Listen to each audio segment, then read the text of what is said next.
Let's move on now to the AFC West, Bucky. San Diego Chargers, you're up first. Pick number 3, pick number 35. You know, if I'm the San Diego Chargers, right now, it's honest. We have to win right now. I need players that can come in and give us immediate contributions. I'm going to go with Jalen Ramsey with the 3rd overall pick. I'm assuming that those other guys off the board, Larry Tunsil's gone, a quarterback is gone, so Jalen Ramsey is sitting right there. You lose Eric Weddle, who was a great legendary Charger for them, a guy that made a ton of plays. I want someone in the middle of the field that can kind of play that role. He can be the traffic cop, he can be the tempo setter, he can make plays, and what we've seen from Jalen Ramsey leads us to believe that he certainly can be a Swiss Army knife in the back end. I'm putting him in as my starting safety and allowing him to roam and make plays and help that defense. Then I'm coming back in the top of the 2nd round, and I'm going to go get Vernon Butler. They need to continue to add to that rotation on the inside. Vernon Butler is very athletic. He can play on the edge. He has the size to also hold the point. I really like him. I think he's kind of undervalued in this deep and talented draft class. We don't spend a lot of time talking about him, but he could emerge as one of the better prospects in this draft. You can move him up and down the line of scrimmage too, so I think some versatility there would be a big coup there for the San Diego Chargers. I'm looking at the Raiders here, Bucky. And, man, I can't help think, pick number 14 and pick 44. Could these two players be the guys that get the Oakland Raiders back in the postseason?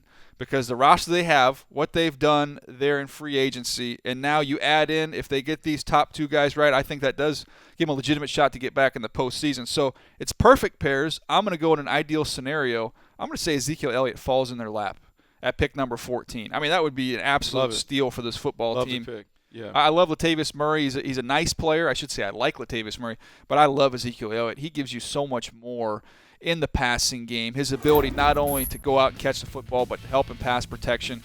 And he's got the ability to hit those hard yards inside, but then also get you with a home run as well. You know, I think it's an upgrade. And I know I'm saying that fully aware that Latavius Murray was a Pro Bowl player, but I think Ezekiel Elliott is special.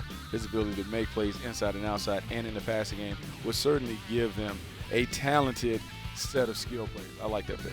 All right, then they come back at 44, and they go with a tackle here in Jason Spriggs. And look, Jason Spriggs tested extremely well. He's got very quick feet. He's not a great bender. He's not a polished player, but you've got quick feet. You've got somebody that has some experience. He's got a lot to work with, Bucky. It's not put together yet, and therefore I don't have him in my top 50, but I do think at pick 44, this could have a nice long-term payoff for this football team. Could have a nice long-term payoff, and when you look at the Oakland Raiders roster, you can see the talent that they have with all their young players. As you're trying to put the foundation of that team together, he is someone who can certainly come in. Maybe you put him at right tackle. You already have Donald Penn in place. Maybe eventually you can shift over to left tackle. Who knows? But if you have Ezekiel Elliott and Amari Cooper and Derek Carr and Crabtree and some of the other young guys that they've assembled on offense to go with that defense that looks like it could be a formidable force, I believe the Raiders would be in play as one of those teams that's a postseason contender. All right, you got the Kansas City Chiefs, pick 28, pick 59.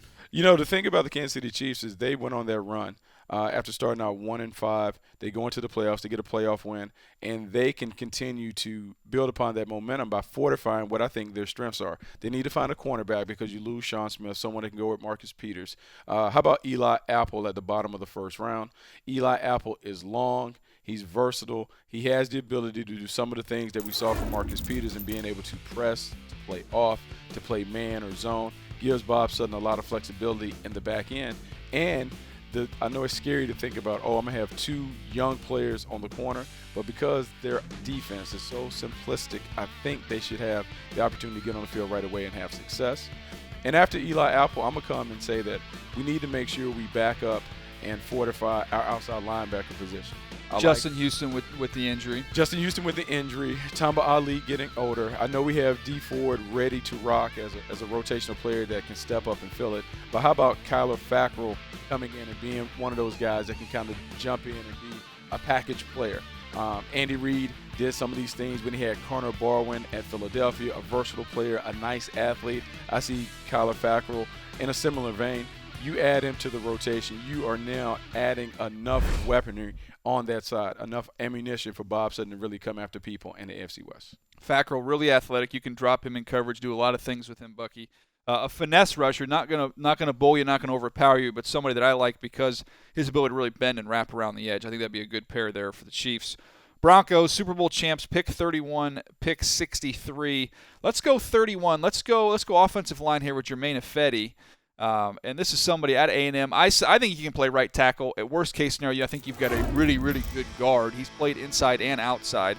Just a massive, massive man. Can move some people in the run game. Not asked to do it a ton, but I think he projects to be a really, really good run blocker at the next level. Has some stiffness. Not a great athlete, but somebody I think could hold up at right tackle. And like I said, you got a nice fallback there to go inside at guard. And then we go to pick number 63. Let's go to the defensive side of the ball. The Broncos, we know about some of the losses they've had up front. Let's plug in Adolphus Washington from Ohio State. This, to me, Adolphus Washington is going to be a value pick because of the depth of the position. There's so much talent at the defensive tackle spot. You're going to get somebody that's disruptive, that can get after the quarterback here in the second round, that historically probably is going to go late 1 or at worst early 2. I like both picks. The thing that I have to ask you is because Broncos fans are going to hear this and see this, and they're going to be, what about our quarterback? What are we doing at the quarterback position? Are we confident that Mark Sanchez can be the guy to get us back to the Super Bowl? Because in saying that, unless there's a mysterious trade that we're missing that we haven't discussed, you've neglected the quarterbacks. Well, we'll see what happens. There's still some time left for that to get itself worked out. I do think, though, when you look at where they're picking, if they don't pick one at 31, I don't think there's one available at 63 that will beat out Mark Sanchez. And so from that standpoint, you say, okay, we can get a developmental guy in round 3 or round 4 because who we pick at 63 is not going to play anyway. Correct. So it'll be interesting to see what the Denver Broncos do, and there's still a little bit of time. A couple names still out there.